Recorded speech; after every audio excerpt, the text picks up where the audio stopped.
Hello everyone in cyber world. Welcome back to another video. I'm Richard, also known as Poor Man. Today was an unscheduled project. I'm going to show you what I made to fix a vacuum robot problem.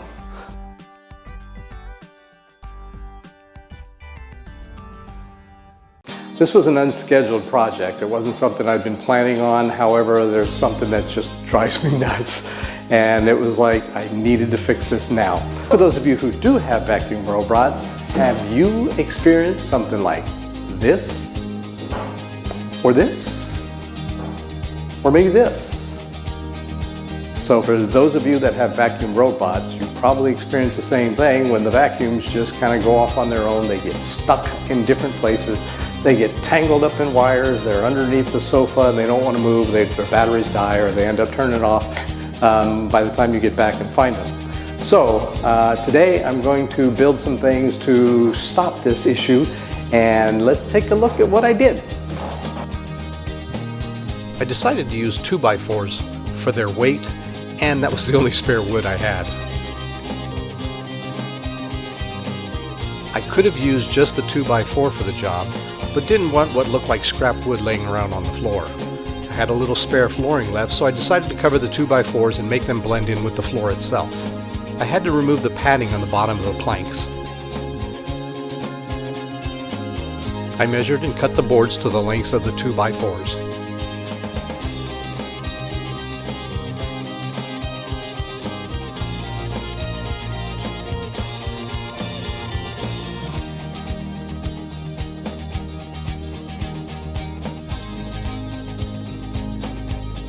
Each plank was not enough to cover the entire 2x4, so I cut enough to cover one side and the top.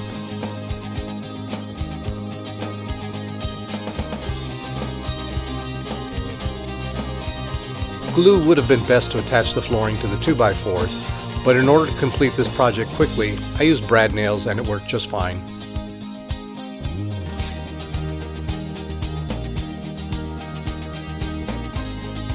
I used non-slip carpet tape for the bottom.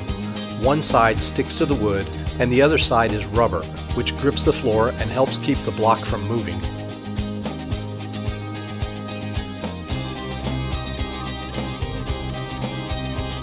And now to test the blocker against the vacuum.